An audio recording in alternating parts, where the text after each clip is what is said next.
dark side of the Force is a pathway to many abilities some consider to be unnatural. Is it possible to learn this power? Not from a Jedi. The Council wants you to report on all the Chancellor's dealings. That's treason. We are at war, Anakin. Very dangerous putting them together. I don't think the boy can handle it. I don't trust him. I need your help, son. I'm appointing you to be my personal representative on the Jedi Council. You are on this council, but we do not grant you the rank of master. What? Obi-Wan and the Council don't trust me. Learn to know the dark side of the Force, and you will achieve a power greater than any Jedi. You're under arrest, Chancellor. Are you threatening me, Master Jedi?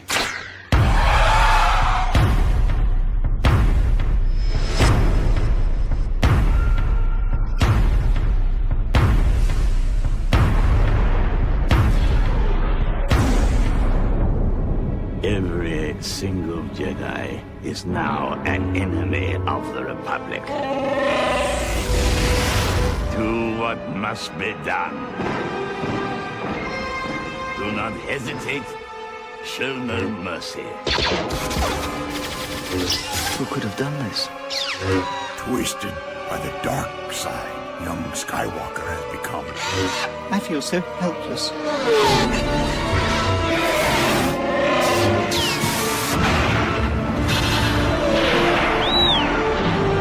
You were the chosen one!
This is the Retro Inc. podcast with our hosts Jeremy and Andy this week, with myself, Adam, on board. How are you? That was very jumbled, that wasn't it? You didn't know where to go first. I thought I'd mix it up. Do you know what I mean? How am I? Hello. Well, I just walked out into the garden. Hello. I just walked out into the garden and trod on the slug barefoot, and it popped onto my foot. I'm not doing good at all. I wish I could cut my foot off. Is how You're doing I'm better doing. than the slug. Yeah, I am. Yeah, but no, I hate slugs anyway, and now I have slug guts on my foot. Yeah, well, his week has ended abruptly, whereas yours is just beginning. I tell you what, by the look of him, he had a weekend end as well, because it all popped out one end. Yeah. Right. So how have you boys been? Been busy this week? Yeah. Painted my toenails. Yeah, we noticed that on our group chat, a little chat that we have. On Instagram, so everyone can see. Yeah. They're pretty. Jeremy, what's been on your radar this week in terms of have you been out to the cinema? Have you watched anything on your streaming and DVDs and videos? I have watched the new Men in Black movie this week, and I've watched it twice, in fact. Have you? And? I really enjoyed it. Okay. I haven't read any reviews of it, because I don't care what reviewers think. They would say otherwise, mate, actually. Well, they need to just let their hair down and just enjoy it for what it is. So did you go twice because you enjoyed it, or did you go twice because you took somebody else with you? I went to watch it, and then I had Freddie today, and he's like, "Oh, can we go and watch that?" And, yeah, of course you can. And he loved it. He thought it was brilliant. Good. Chris Hemsworth, he's just amazing. He's great. But he was good in the new Ghost. I didn't like the new Ghostbusters film, but he was the best thing of it. He is genuinely a really funny guy. I think his turn in that is what led to Thor Ragnarok. Yeah, comedy chops. Yeah, I think that's what we need. Funny. Yeah, we're using him in the wrong way. I've always thought that when that happened, I think that was Taika turning around and going, "This is what you need Thor to be.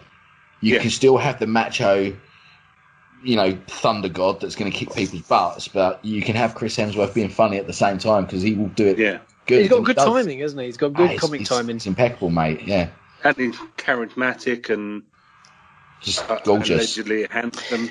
He's gorgeous, mate. So, Jeremy, the links between this current international film and the previous ones, was there much tying in with those films? There's nothing at all. There's one Easter egg, isn't there, in the whole movie? Is there? Yeah.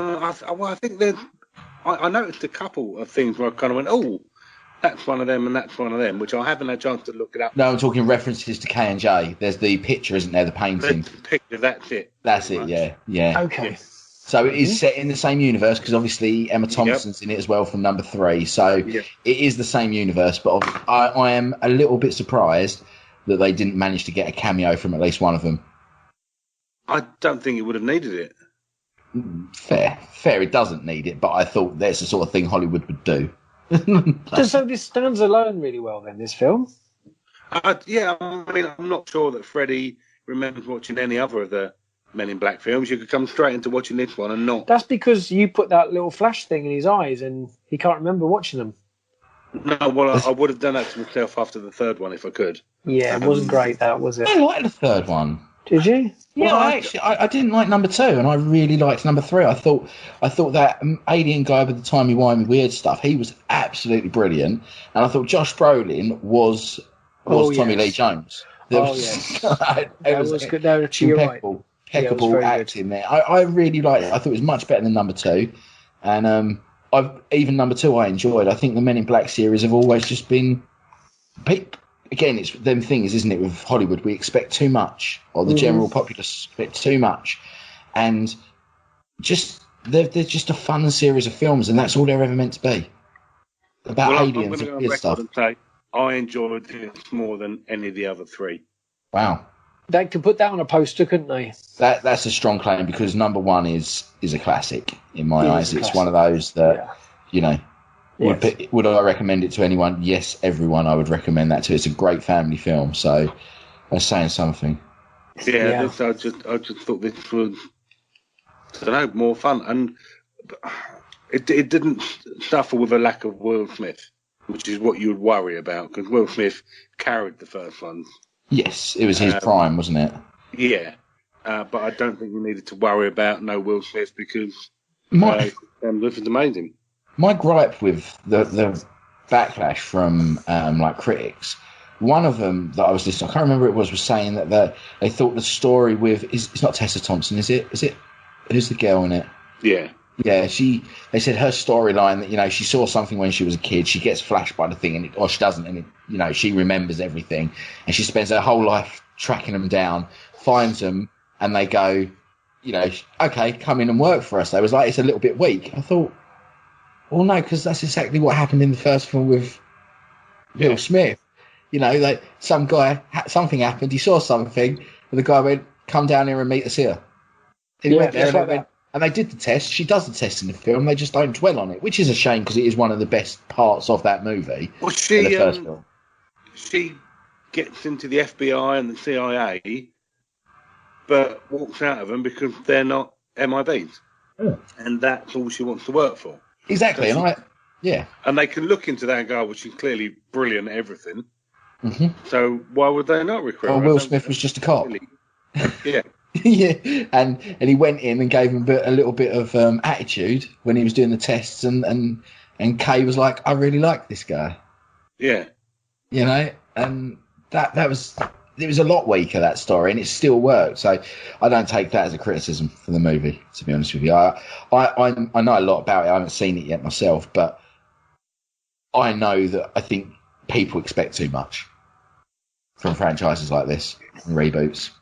Again, I think watching it with Freddie, it's based on it effectively is pretty much a kids' movie. The people our age are going to be watching it for nostalgic reasons more than anything else.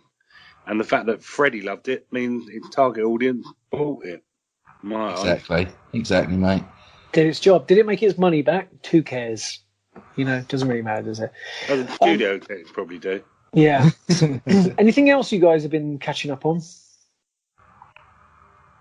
Well, I watched Swamp Thing. Carrying on with that. Yes. So Love what are you on now? Swamp Thing. Episode 4, 5? What is it now? 4, I think. Yeah. Yeah. It's really good. It's properly dark and scary. Mm-hmm. And I watched the 2018 Halloween and Deadpool as well. Nice. That's a good back-to-back.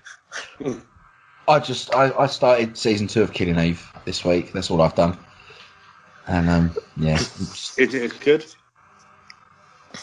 Yeah, it's just literally more of the same, mate. It's one of those that it hasn't missed a beat. It doesn't feel like I'm watching season 2. It just feels like a very good continuation of the story. It's gone a little bit weird. I don't want to ruin it for you, but something's happened with her that I didn't really see coming. And yeah, it's got more meat to this series. I think it's no longer a series about her trying to fight. Never remember the girl's name. Villanelle, isn't it? It's not her searching for Villanelle. It's more their relationship now, and Villanelle being a little bit stalkerish. A couple of things happen, and she's there watching in the shadows, and she's fallen in love with. I can never remember Sandra Oh's name in this as well, but she's fallen in love with her, but more of an infatuation, single white female kind of way than I'm going to kill you kind of way. And yeah, it's really good, really good. I didn't realise they're actually based on novels anyway, these. So know that? Yeah, they're I think the novels are called Villanelle, or something like that. But yeah, they are novels, and yeah, I'm going to carry on watching it, mate. Can't wait for it to finish, to be honest, so I can get through to the end. Good. Well, we're talking of Josh Brolin and Chris Hemsworth. I've watched Only the Brave, starring Josh Brolin and directed by Joseph Kosinski, who did Oblivion and Tron Legacy. And I absolutely loved that film. You've seen that, Jeremy, haven't you?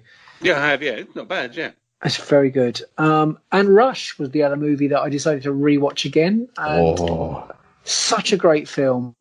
Chris Hemsworth and Daniel Bruhl, Olivia Wilde and Alexandra Maria Lara, I think it is. And of course, it's directed by Ron Howard. It's obviously about the intense 1970s rivalry between Niki Lauda and James Hunt. And it's really good film. It's really good. It's definitely worth a watch. It's definitely worth a watch. When I used to work at the cinema and we had Rush on in there, we had people coming out and having problems with like anxiety, and a couple of people passed out during the time that it was on as well, because it is so. If you ever get to see it in IMAX with the sound, I mean, you've got Murray Walker doing all the commentary for it and screaming, and the high octane, like just the camera work where they're taking the corners and the races and the noise. It was literally people were in there just having palpitations and just having to come out of the room because it is so full on. It's a great movie as well. I love Formula One anyway, and it just, for me, it just does definitely capture the racing beautifully. It's the golden years of Formula One as well. It is, absolutely. I also watched Bob Lazar, Area 51 and Flying Saucer, which is a fantastic documentary about Bob Lazar, who back in the 80s worked at Area 51 and S3, the US bases where apparently they held 9 captured UFO craft, and he had the dates and times and places of where these UFO crafts were going to be flown. He took friends out there, they filmed it, and then he sort of went on the run and exposed what was going on there. It's a really good documentary. I've been following sort of the making of this documentary and the director's kind of Jeremy Kenyon Lockyer, I think his name is, who was sort of building all up to this documentary, and it's on Netflix now. It's definitely worth a look. He was just basically a whistleblower, and who talks about all the alien tech that he worked on, and one of the elements that's in the in the elemental range, he said he worked on, which is an extraterrestrial element, and of course that element is now on the table. So 20, 30 years later, it's pretty astounding to watch this documentary. It's definitely worth a watch. Of course, this is episode 66, and it reminds us of Revenge of the Sith and Order 66. Guys, obviously, we all met on a Star Wars group, part of the Commonwealth Star Wars Talk Star Wars, and what are your thoughts on Revenge of the Sith, and where does it sort of rest in your list of the movies? Bottom of the top. So to speak. If that makes any sense. Yeah, the bottom of the top bits. I mean, Star Wars always fluctuates, doesn't it? Return of the Jedi would always be number one for me, always, because of reasons in childhood. But Revenge of the Sith would always sort of sit there, probably in about position 3 or 4 or 5, dependent on how I'm feeling. And by no means is that a bad thing. It's just the others are very, very, very good, much stronger. The worst part of that film has got to be the no, hasn't it? I hate that film. Do you? It's the Star Wars film that I dislike. I just never got on with it. Maybe I need to revisit it. I don't know. You do. I think you do, because you're a cretin. Yeah, there's something wrong with him. No, I want to know why. I didn't like it. Yeah, why? You can't say you didn't like it. There's got to be a reason. There's reasons, please. The opening title, right? The opening scenes where Anakin and Obi-Wan are flying through. That is just phenomenal, and then rescuing Palpatine and the whole. Yeah. What happens in arrest? I'm not having. I just don't really like it. Because like that's how I got my wife. She said to me, "No, I don't really like you," and I said, "Why?" And she said, "Well, I just don't." I said, "That's not good enough reason." 14 years later, I'm still married. So unless you give me a solid reason, this isn't. You're going out with me. I didn't like the quick dispatch of Christopher Lee, because I'm a big Christopher Lee fan. Yeah, right. I thought the chemistry between Anakin and Padme and that is the worst in any of them. Really? Yeah. And is that the big battle in the droid thing and it's all just looks like a computer game. It's don't like it. Okay.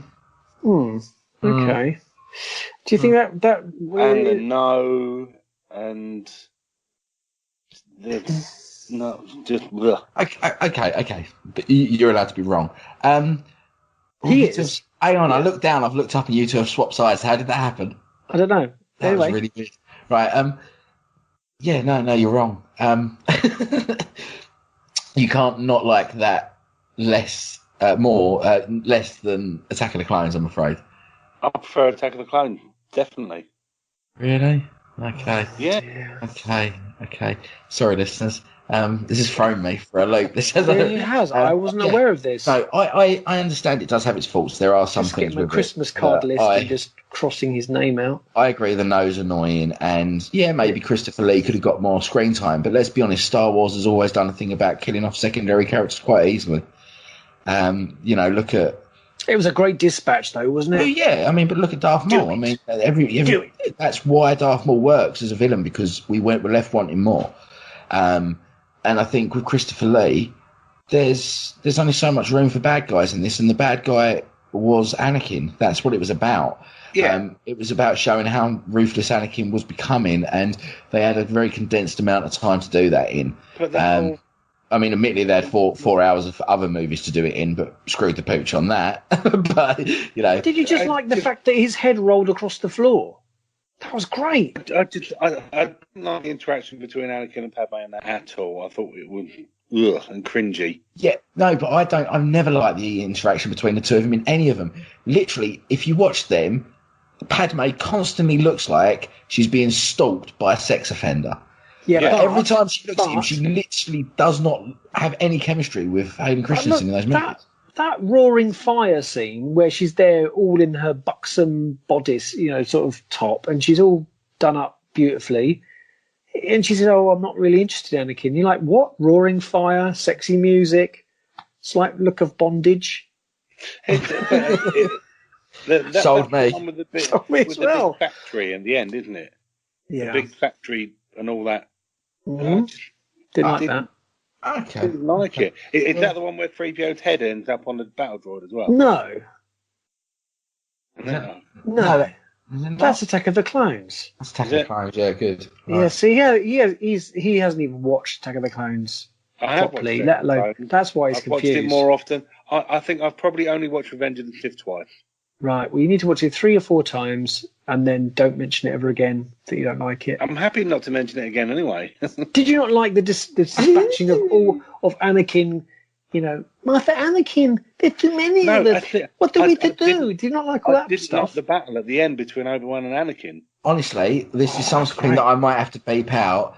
But that moment when Anakin walks in that room and that little youngling looks and goes, "Master Anakin, there's too many. What we can do?" That moment he hits that lightsaber and that kid flinches. I get a little bit excited somewhere. It actually does something for me. That scene, it makes me chuckle, and I get a little, you know, sometimes one of those little white wheeze might happen when that. But yeah, the whole big battle between Obi-Wan and it's so drawn out, CG'd and well, you know, it's not easy filming over lava, is it? Let's face it. But let's be fair. I know physics doesn't really come into it, but if you're bobbing along on a rock on they're lava, Jedi. They're Jedi, right? It That's didn't what help him when the lava finally hit him, did it? No, because he had flammable clothes. But then there'd been flammable. Do you know, I'm gonna fade this out with some music, and I'm gonna fade it back in when we get on another subject where we're not just sitting there trying not to drag Revenge of the Sith through the mud. I can honestly see why you'd say, "Hey, yeah, it's got a couple of problems," but by no means is it one of the worst Star Wars films. I don't think it's one of the worst. I think it's the worst one. Yeah, there's Caravan of Courage and whatever. What you think? What they better or? No, I've not seen them, so I can't comment on them. Yeah. Okay. It's amazing that we met him in a Star Wars chat room, isn't it? Like Star Wars, you know, thing. Like, you cut me deep today, man. You've cut me deep. Flabbergasted. Why do you think they kicked me off? Yeah, true. Yeah, that you was on that show. Yeah, good point. Yeah. I will be contacting Rob. I left of my own validation. So one of the other things that I did watch, in fact, what I did was I'd re-downloaded onto my iPhone to rewatch the reboot of RoboCop, and I watched the original, and I like both quite a bit. I think I sometimes like parts of the reboot quite a lot, and sometimes I think, oh yeah, that part of the original is a little bit annoying. But much overall, prefer the reboot. Well, I think some people really do. There's been some more news though that Neil Blomkamp, formerly of District 9 fame, he may not be making the Alien sequel as it was thought, but he's definitely making a sequel to RoboCop, and it's set to be a follow-up for Paul Verhoeven's original classic, as we learned last year, and he's rewriting the script penned by the original RoboCop writers Ed Numia and Michael Miner, and so this is going to be following on from the 1980s film. And then last we heard the new movie's title was RoboCop Returns. And he described like Blomkamp's version earlier this year as his idea should be like the proper Verhoeven as it should have been, and not the sort of slightly campy version that it was. I think that's what he's trying to achieve with this film. I think it's just sort of trying to update it, where some of the CG wasn't good, and of course we had that sort of the Ed 209, which really lets it down. It's overly gory in places, and obviously there's like newsreel footage and catchy lines like I'll buy that for $1 and stuff like that, which just was a bit naff, really. Anyway, the script's been written and it's going very well apparently, and let's just hope. I think maybe next week we might get us a bit more news, or next month we'll get more news. But the tweet that led to fans getting quite excited is that he's using the original RoboCop suit from that film. So he's assured 100% million it's original, and that's really, really cool. I don't know if Peter Weller be in it by any sort of stretch of the imagination. I wonder if they're getting him as a cameo or something. Yeah. Well, what was really odd, guys, was this. I went to go and see a friend last week, and I spent some time with him, cut his hair, and had a good chat. And as I left his house, I went back to my car. There was one of these massive wheelie bins that you normally see, industrial wheelie bins on the street. And I was absolutely overwhelmed by the piles and piles and piles of videos and DVDs that were everywhere. And I was like, what? And I could see that the lid of this wheelie bin was open, and it was absolutely full. Somebody had obviously dumped what looked like their entire video and DVD collection into a huge metal wheelie bin. There was just so much on the road, the path. It took me at least 15 minutes to go through what was on the path, let alone what was on the road, honestly. So then obviously I decided to open the wheelie bin, and oh my God, sweet Jesus, it was right to the top. And I sort of swam through the wheelie bin it was pretty high up. It was like a scene out of Trainspotting. It was amazing. Yeah, it was. It was like a toilet scene. It really was. I sort of swam through picking out DVDs, and I went into the car and got some bags, and I was like filling up the bags. Fair in his area, it could have been heroin that he found in the box. Not in Hove, mate. Not in Hove. Anyway, so I filled the bags up, and it just got me thinking. Who does this, right? So, what I found in this wheelie bin is this. Now, you guys are going to look. Oh. So there is the original trilogy in the silver box set, all 4 films, like just chucked in a wheelie bin. Now, okay, you go to somewhere like CEX, you're going to pay probably $10 for that. But to a Star Wars fan, that's like what? Who throws something like that away? Okay, so that was in there. It's just out of order again. I grabbed a few just to show you, right? Look, Source Code. Good movie. Little Shop of Horrors on DVD. Who'd throw that away? Someone was trying to hide the evidence. Thief Vendetta. Definitely someone trying to hide the evidence. Shaolin Soccer. Can't go wrong with that. Oh, God, never mind. And batteries not included. Oh, you're kidding me. I nearly swore then. You can have that. Thank you, mate, because my daughter wanted to see that, and I looked for it everywhere in CX the other day and couldn't get it. Okay, this is where my point is. Okay, now I'm not a digital media massive fan, but I'm not against digital media, and I think it's certainly a fine way to have access to all your films without taking them with you, and being able to download the sort of digital copy of, say, like The Force Awakens or whatever onto your iPad or from iTunes, for example, is a cool thing, and it's great to have it so portable. But when you become solely reliant on digital sources, you have fewer options, and you think like the extras that are on the disc. I mean, I got stuff that was 2 disc special editions, and you're certainly not getting the best version of the movie available from streaming. Yeah, I don't think anyway. And all this is like troubling because streaming is dominating the landscape. And while studios are giving some support to 4K... Sorry, my phone's just going off. Oh, my God. I believe that the direction is where, in the early 90s with Laserdiscs, a format that was beautiful, I thought, but it's not worth it to anyone else. And I assume, we all love movies and we love TV and stuff. But I just encourage everybody not to give up on your collections. Don't dump them into a wheelie bin. Fine-tune it down.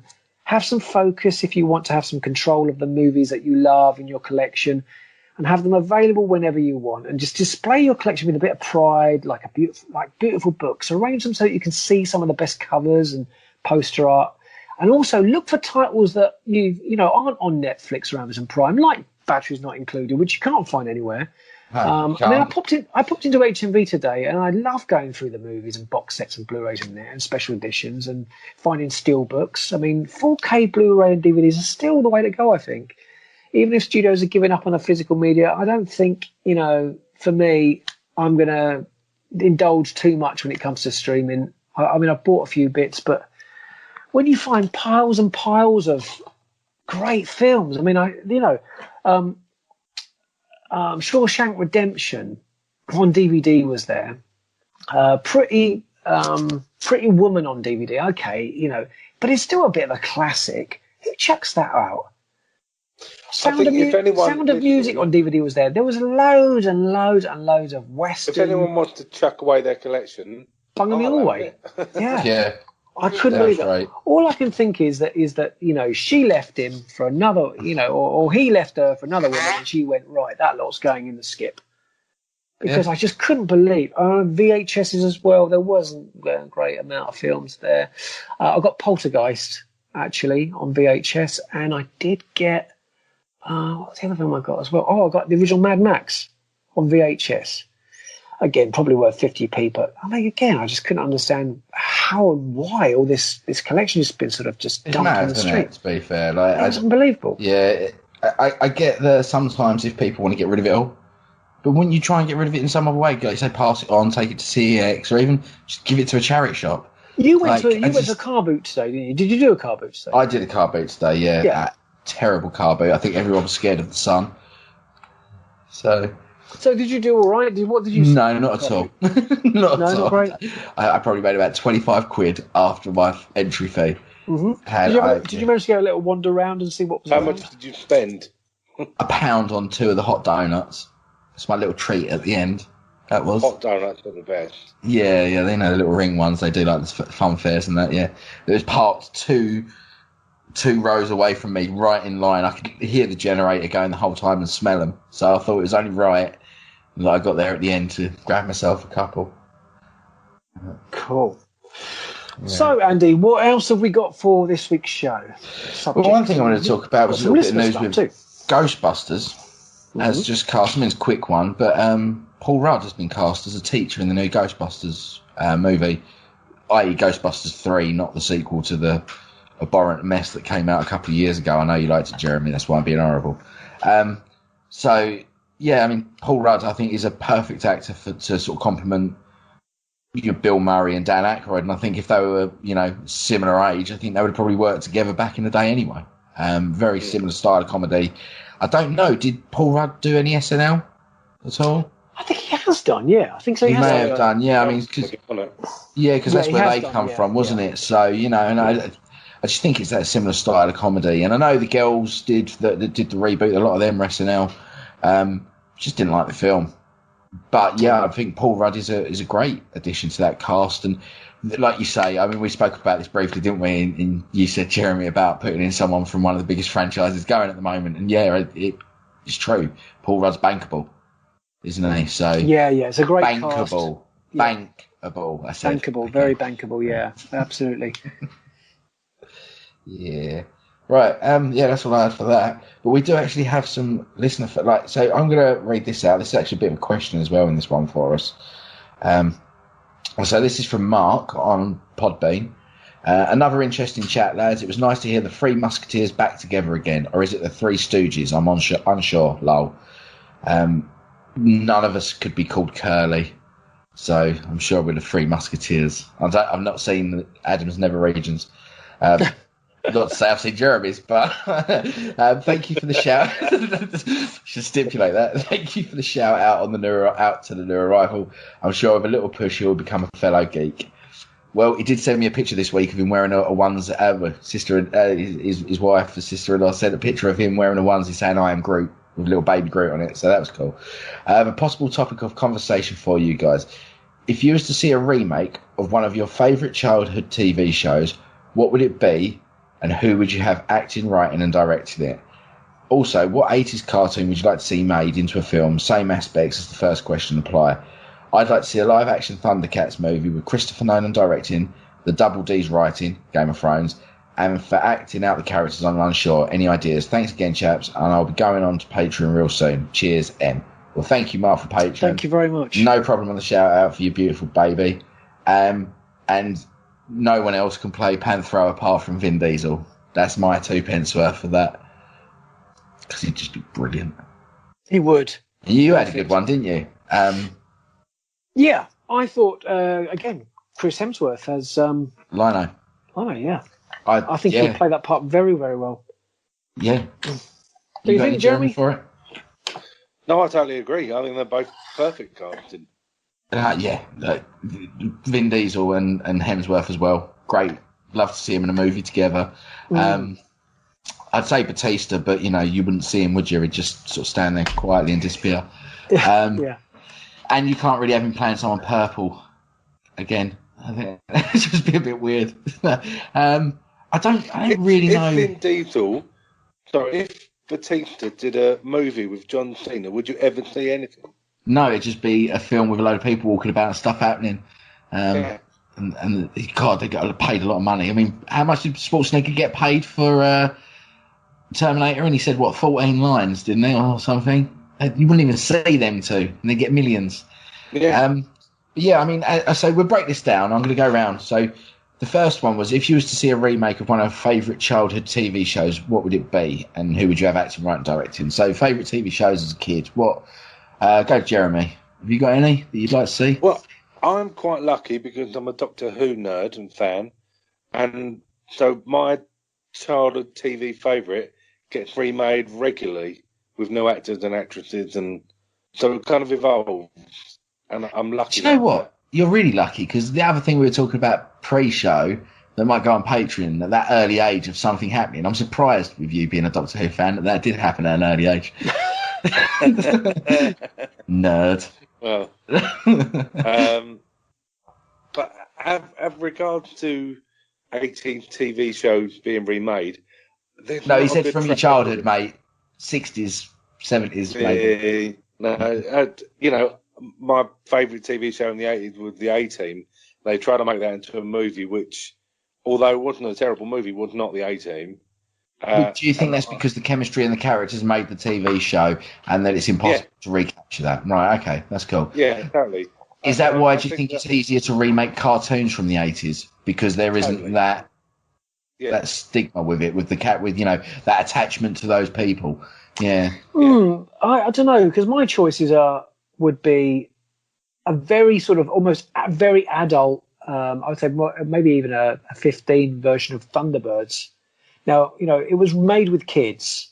Didn't really work for me. It was a fun film. But I think if we had great actors who, brothers living on an island in the middle of nowhere, very secret, with Thunderbird 1 and Thunderbird 2 and saving the planet, be amazing. I think it would be amazing, because if you watch a good Thunderbirds episode, you can just imagine that these are real people, real adults playing these parts. It would be absolutely awesome. So use the name and the idea, but turn it into a grittier, adult, more adult orientated action, sci-fi adventure type thing. I mean, each film each film you'd be using all of the Thunderbird 5 up in space and Thunderbird 4. Thunderbird 3 is the big orange one, the orange one, if you remember. It'd be amazing. In a way, I think that's amazing. Why it would probably work. And I'm going to use this akin to Christopher Nolan's Batman trilogy. Yes. Right. He's the person. It was 6 years or something since. Yeah. Well, how long was it? It wasn't long. It was 6 to 9 years between Batman Forever and the Nolan ones. And the way they managed to do that is you change it so drastically that it works. And I think you maybe with TV shows that are live action, you can't get past the fact that Michael Knight is David Hasselhoff. You can't recast that and make it work. You can't stick someone in apart from Mr. T or B.A. Baracus and that. He's just got a car. He's very restricted. Yeah. Okay, now you can have natural disasters, acts of terrorism. You can have a mere space. You have the International Space Station having problems. That's what I'm saying. Change it up enough that it's far away enough from the source material to enjoy it, but using enough of the source material to go, this is for me now, rather than trying to recapture that. Didn't they do that with Lost in Space a bit? Well, a little bit. Well, but the thing is, Jeremy, that's been a critical success. Yes, like it has. the Lost in Space TV series has been brilliant. And to be honest, I'm like you with Godzilla. I like the Matthew Broderick one. I'm not going to lie. I love the 90s Lost in Space movie. Why? Because it's just a great family sci-fi adventure. And, there's nothing wrong with it. It's a good little film. Now, the other one that would really, really work for me is the same premise of having 20-somethings playing the roles of Battle of the Planets, playing Keop and Mark. We got Keop and Mark and Jason and Princess and having a droid. Again, they've got vehicles that come together to make the Fiery Phoenix fighting an alien race. But again, absolutely awesome. But it's a cartoon, so that's why I think that's easier to do. Well. I mean,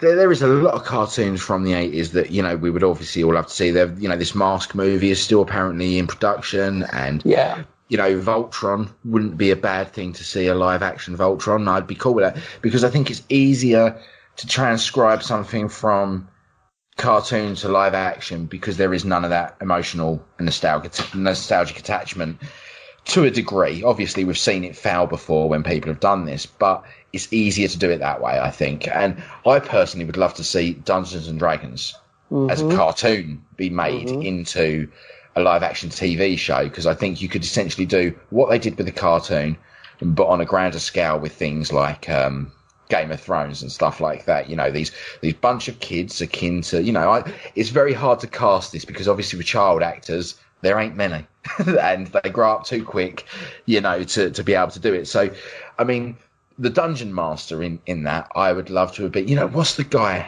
I can never remember his name. It's Inconceivable from Princess Bride. Yeah. I think he would make a great Dungeon Master. Sure.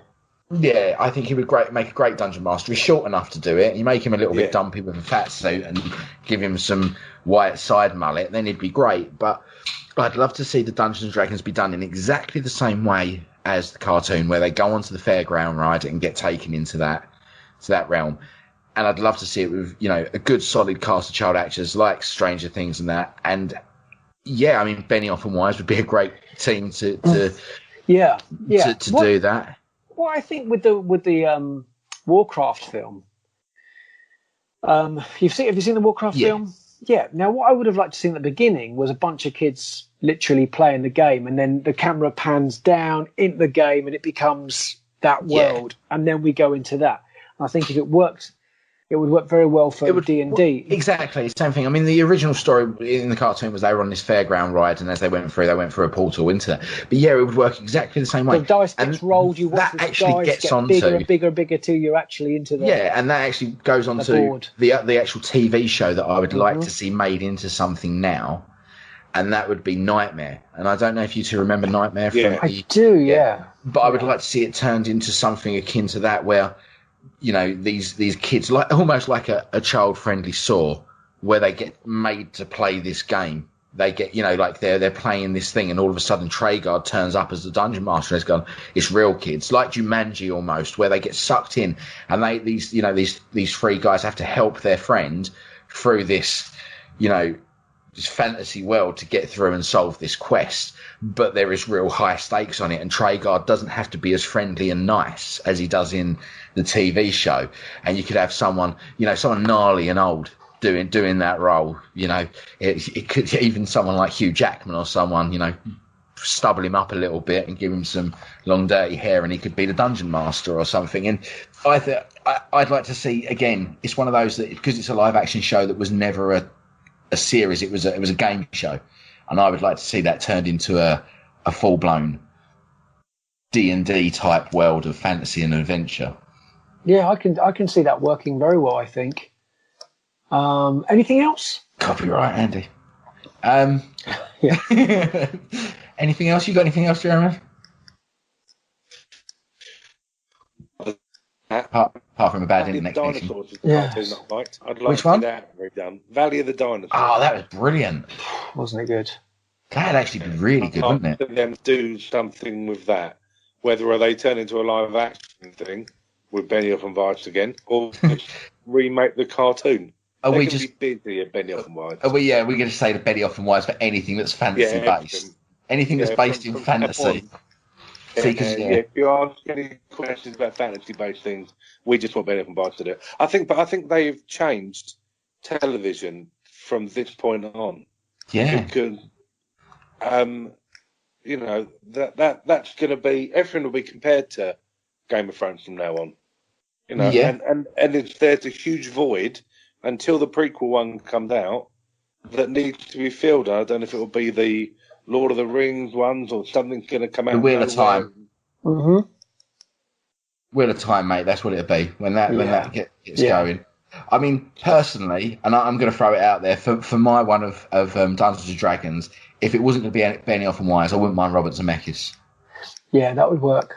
Because I think it's touching on a source material of his golden years. Let's just say, his wonder years. It's that 80s, 80s, early 90s vibe. Zemeckis was knocking out some of the best films that he was doing at the time.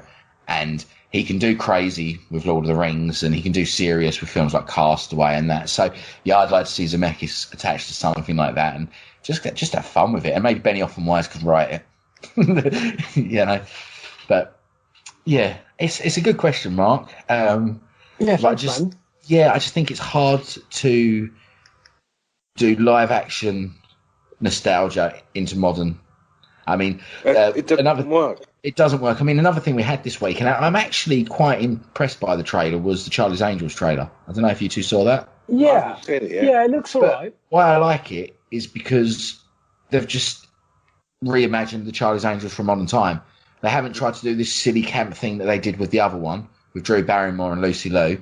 They've just gone, we're going to make a female-orientated action flick and call it Charlie's Angels, which is exactly what we were saying, Elizabeth Banks is Bosley. You've got the young girl from Aladdin. She's Naomi Scott. She's absolutely brilliant. And Kristen Stewart. And I can't remember who the other girl is in it. But watch the trailer, mate. It actually looks a good bit of fun. You had a question, didn't you, Jeremy? I think thrown in as well. A listener called Ian Russell contacted me and asked what my thoughts are on the theory that Thanos actually killed Captain America in Infinity War. In Infinity? Yeah. Right. Okay, so where's his theory coming from? Let's see the sort of backing of this. Where, at the point where Cap is holding back Thanos' Infinity Gauntlet, he then punches Cap, and Cap is flat out on the floor and not moving. Mm-hmm. He then throws Hulk into the wall, using the weird stones, and Black Widow's all covered in branches and stuff like that. At that point, he reverses time to stop Scarlet Witch from destroying the stone. Now, after that point, everyone is back to being normal. So the theory that he is agreeing with is that actually Thanos, when he punched Cap, killed him. And it's plausible. Only because he reversed time, by a tiny amount, that Cap actually ended up just sitting up normal and he was fine. Plausible. Well, I don't agree, because once Thanos left through that portal and disappeared, Hulk came out of the wall and everybody got up because they were survivors of the snap. So, but simple you as got to think that Thanos knocked out Hulk. Yeah. Yeah, he knocked him out. Knocked out Hulk. Yeah, knocked him out. Yeah. Well, he's very powerful. Cap is a lot more mortal than Hulk. Yes. Didn't kill him, though. I think maybe it's something that they put in there and they would have played on, but just cut. You never know. It could be something that was in there originally. That I don't see it as something that affects the story drastically. No, I don't think it does. It's something that would have been quite a bit of fun as shock value. The thing is, though, he's fully alive in Endgame. I mean, he's interacting with Black Widow and everything, and chatting and everything else. But Thanos reversed time. Back to before he got punched. Vision was dead, and he brought him back to life to get the time stone. That's the thing. He brought him back to life to get the Soul Stone. Sorry, and so yeah, I think it's plausible. Plausible. It could have happened. I haven't watched it again since I've heard the theory, so I'd like to watch it again and. Yeah, I might have. I might do the same. Have a look into that because it's something I like the sound of. I think it would have brought. Then again, I say it would have brought something to the table. Is it going to be one of those things as fans that you watch and go, "Oh, he's dead"? Oh no, he's not. Of course, because comic books. Okay, why not watch it? Why not watch it thinking he's dead, and then see how you get on from that? I don't think it would work. I'm gonna give it a go. Give it a go. If you got an hour to kill. If I'm willing to watch, Revenge of the Sith again, then I'm happy to watch that bit. Yeah, we do recommend you do. Bad man. Yes. I can't believe you like the remake of RoboCop. Well, that was an abomination. Why? It was great. Why was it? Awful. Why was it? Why? I don't get how.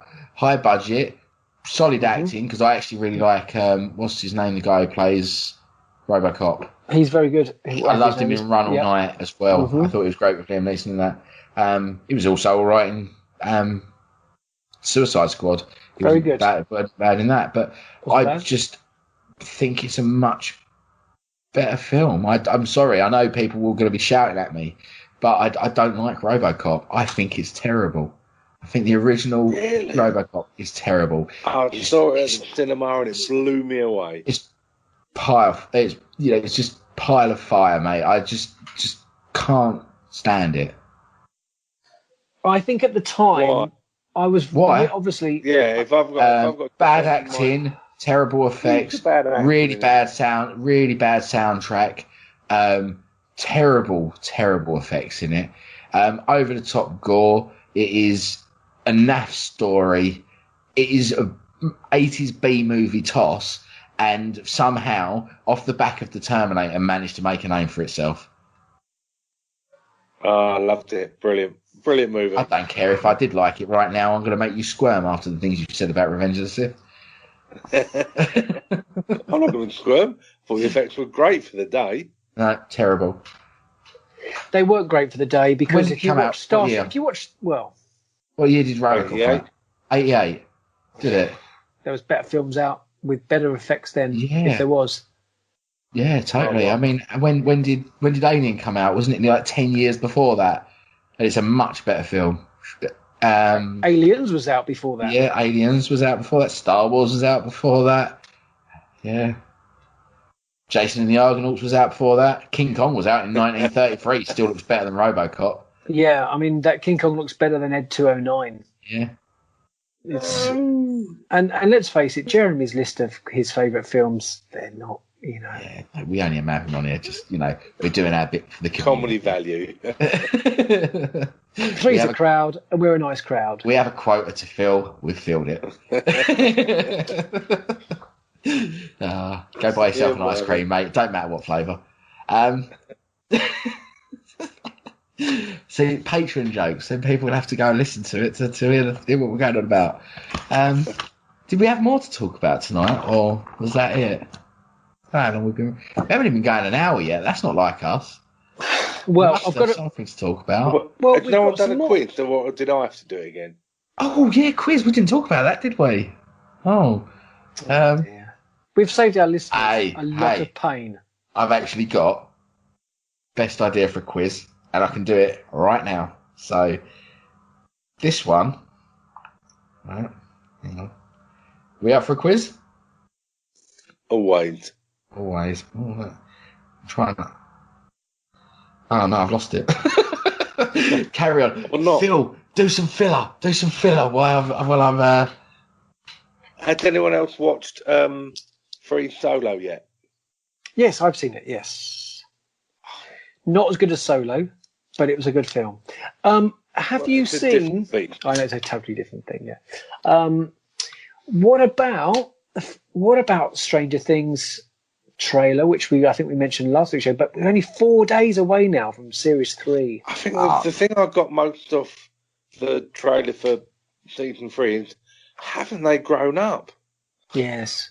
Voices have broken. Yeah. Yeah, it's proper small people now. this is what I'm saying to you. That it's one of those that there isn't many years left of being able to use those guys for that. I think they have to move on now. So some of the reviews are in. I have read stars rather than actual reviews because I don't want anything spoiled for me. But this was given a solid 4 out of 5 by Empire, and they said it's a definite step up from season 2. Nowhere near as much scares, but the fun that you have with this series is well worth it. So Great. I couldn't get into season 2. I tried. I said to you before, I get it. You know, it's not. Yeah.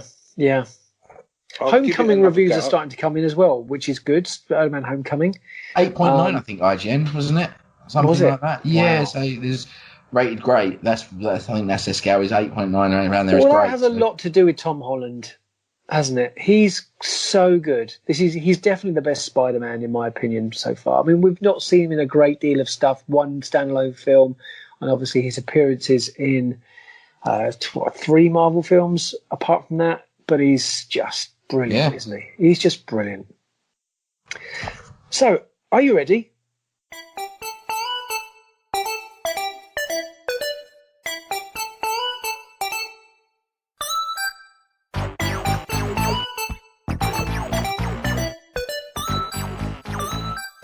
Welcome back to this week's quiz. All right, we've got a little quick fire round this week. I'm going to play some.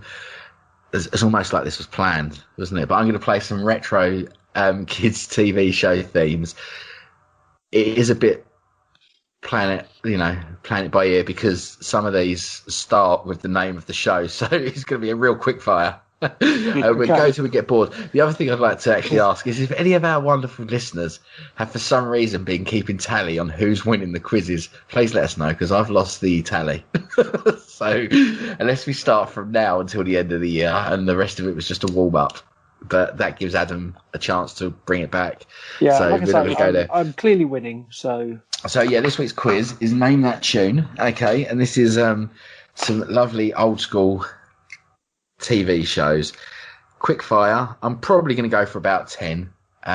Is it first to call out or First to call out, mate. Quick fire. You've just got to go for it. Because, like I say, some of them might say the name. If they do, we'll skip it and go on to something else. Okay. So the first one.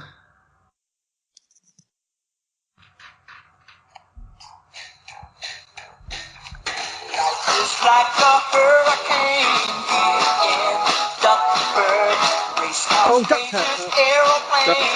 Yeah, well, I'm going to give that to Adam. I'm afraid that one. He did say duck tap. So that's why I'm afraid it was indeed DuckTales. There you go. Where's the garbage? Oh, well done, Adam. And there is a new series of Where's the Garbage coming out. Isn't it Queens of Court? Where's the Garbage? And he looks terrifying. Where's the garbage? Yeah.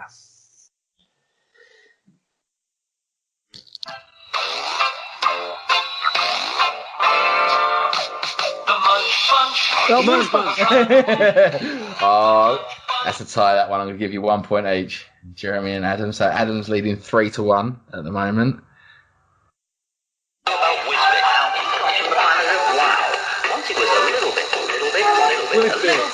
Yay.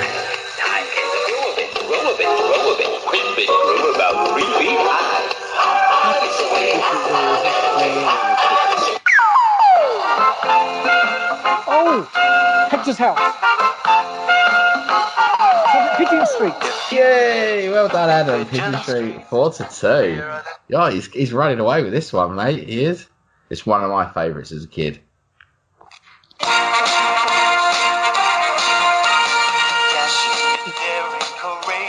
D'Artagnan and the Three Musketeers.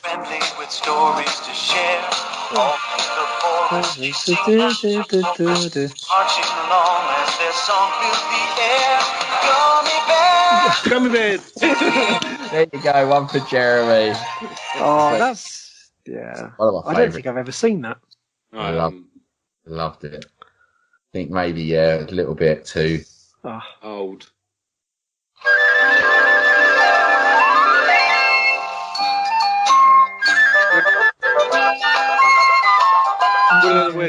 Yeah, well done. Well done. Oh yeah, so we have Kenneth Moore. No, his name Kenneth Williams. Kenneth Williams, yeah. Kenneth Williams. Thames Television. Baboon. Baboon! Well done, Jeremy. 5 points. Oh, so we're 5-4 at the moment in Jeremy's. D'Artagnan. Oh, 6-4.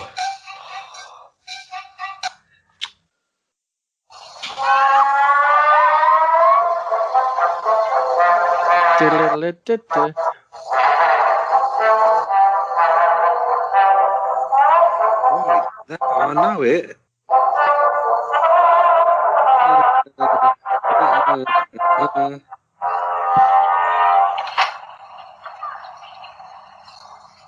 Oh. Russell, are you Mr. Sir? There's a good dog. What's the matter? Oh, Famous Five. No. What do you got, son? Could you be Is that the one with the... No, I don't know. It was Johnny Briggs. Oh, okay. They could probably watch that once. Grange Hill. Grange Hill. Oh. Right, one more.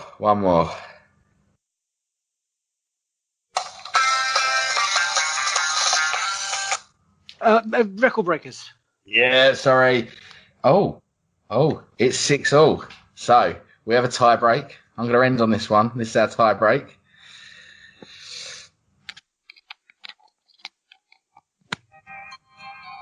Somewhere in the dark, nasty region. Trapdoor. Jeremy is Trapdoor. 7-6 to Jeremy. Boom. Well done. That was fun. I like that one. I like That's that harder one. than you think as well. Which do one more? Yes. One more. For pride. Because it was 40 years ago.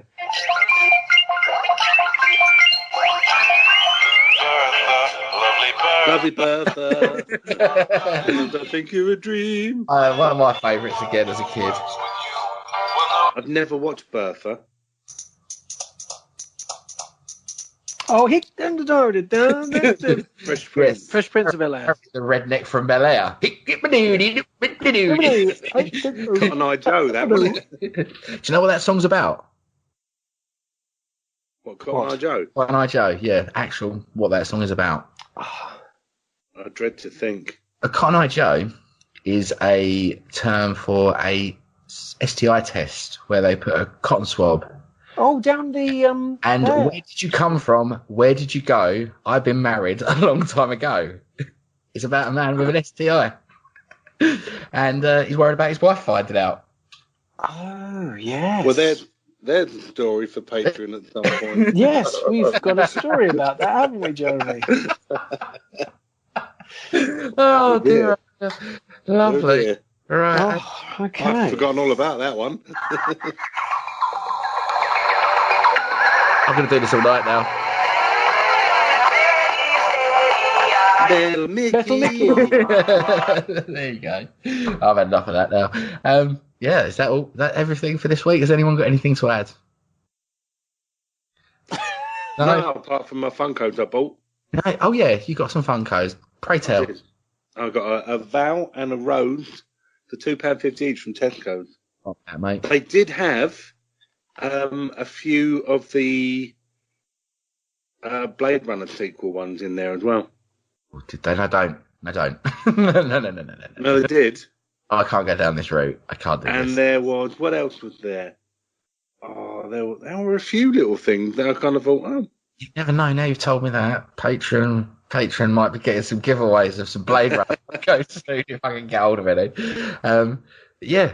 There, I do want to add that. Thank you to our patrons again for hanging around for another month. There is more coming this month. We've had a bit of a weird one, didn't we? Unfortunate month to launching with stuff happening behind the scenes. Obviously, my absence and other bits and bobs. But this month, we've already got Retro Restricted 2 pretty much ready to drop. It's a longer one this week. There's actually some real chat in there rather than just nonsensical banter. We've also got a Can I also apologise to the patrons for my story? Yeah, it did kind of go down quite well, that one. And I think it might even be referenced in this one as well. It does come up a few times in some of the pre-show chat. It's not even the worst story I could give you. We'll do that. So that probably on next month's if we can. But yeah, so thanks for hanging around. Again, there is more coming this month. We have got Retro Restricted 2 coming out. There is a little impromptu hip hop chat that the two whitest guys you'll ever know had, me and Adam, about 90s hip hop, which was quite fun. Probably factually wrong on a lot of accounts, but it just shows our love for that. That'll probably drop at some point this month as well. And we've got also Retro Focus, and I'm going to drop it here now for our patrons that we're going to have to get on it now because I said we've got Retro Focus coming. It's something we spoke about where in our anniversary show we spoke about we're going to lead a patron episode about a certain subject. So rather than go off the rails and talk about news and what we've been watching, it will be solely focused on certain subjects that us three have chosen each, isn't it? We've got a few in the bag of what we're going to do. They're coming. Hopefully, if we can this month, get one of those out and nail that down for our patrons to have a listen to. I don't know if it's something that maybe in 4 to 5 months' time down the line we might release one just for regular listeners to have a listen what they're missing out on.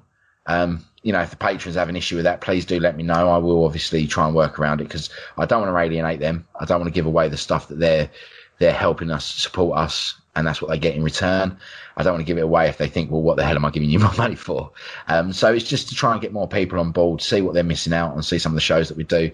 Jeremy's stories about dogs and incontinence and there's more to come. I'll even make that up. And for only £1 a month, $1. It's not even a pound, mate. It's $1, 70 something p, isn't it? 80p or something. So that's only tier 1, but tier 2 is I think $2 and tier 3 is $3. Donald Trump continues. We'll be using dollars soon anyway. So who knows? Yeah. But yeah. So you can become a Patreon by going to patreon.com and you can download the app. So that's free and you can search us up and you can set yourself up to just pay literally $1 a month to help keep the lights on and pay for all the uploads and all the upkeep that we need to pay in order to keep our podcast flowing nicely on the web. And into a podcast feed. We do actually have 5 kids between us, unless someone's not telling me something. Sorry, what was you saying? That was it, really? Yes. Oh, okay. I don't have anything to add. Does Jeremy have anything to add? No, actually. No, he doesn't. No, I don't. All right. We have to add, of course, huge thanks, as usual, to E14 and Rob Wade at Emotionally 14 and their affiliate podcast you can go and check out, like The Crazy Train, which I know you listen to, don't you, Jeremy? I listen to it too. We all do, don't we? In fact, we all do, actually. So I do actually we love it greatly.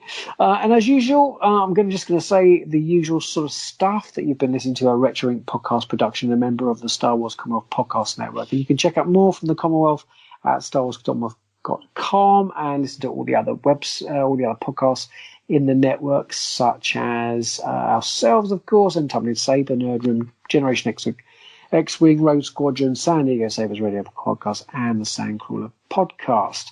And, of course, Talk Star Wars, where we all met once upon a time. We've just had not just our year's anniversary, but, Andy and we started this in July, didn't we? What, this? May? This very thing. It was May, mate. It was May, wasn't it? Yeah. So we've done a year of that. It's just incredible how fast things have gone. You can obviously... it works. We've just had our year anniversary episode a couple of weeks ago. It's June, and he says we started this in July. Well, we became Facebook friends a long time ago. We've also obviously got to thank everybody on our Facebook group page who regularly contribute. Thank you so much. We have to do all of them one by one. No, we don't. Not this week. Thank you, David obviously, Brown. You can listen to us. Thank you, Matthew Gilbert. Thank you, Carlos Candido. Thank you, Rick Villanueva. Thank you, Rob Wade. Thank you, Ian Anderson. Thank you, Ian. Thank you, my wife. She doesn't. Thank you, Simon Rowley. Or like or share anything. Claire Fern. Yeah. Thank you, everybody.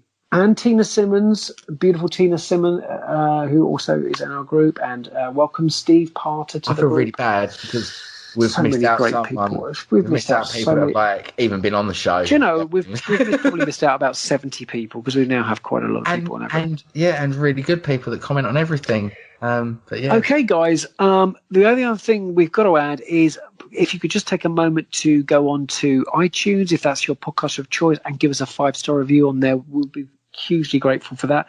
You can only anyone really. Yeah, just put a little great podcast. That'll be great in the comments. That's all we need. It will really help us get up the rankings. You can also go and like our Retro Inc. Facebook page, which is really good. And, of course, continue to join in the fun with us all on the Retro Inc. Podcast Facebook group. And that'll be wonderful. Anything else you want to say before we say goodbye? Follow us on Twitter and Instagram. And of course, have you been on Twitter? Have you been doing that, Jeremy? Because I got my new phone and I just realised yesterday that I haven't installed Twitter on it. Oh, dear. I thought it'd been quite quiet. I'll have to have a look then, won't I?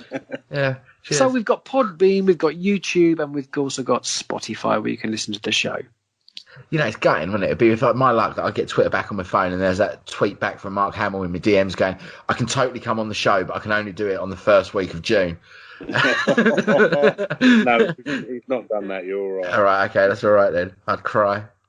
Harrison Ford message, but I'm not sure if it's a real one. I don't really want him on the show, to be honest. That'd be really hard and awkward. Yeah. You know, so, your films you've been in, don't like them. Brilliant. Okay, so, yeah, thanks for being here. And, like, yeah, okay. Yeah, I wouldn't want to talk to Harrison Ford. One of those never meet your heroes moments, I think. Yeah, cool. That's everything. Thank you also for editing our podcast so beautifully and adding some great retro ads at the beginning of the podcast. It's always great to listen to those and see what you pop on won't there. Sort out ads for us, so I'll stick on my own. Yeah, we just stick arrows on there. I prefer it personally.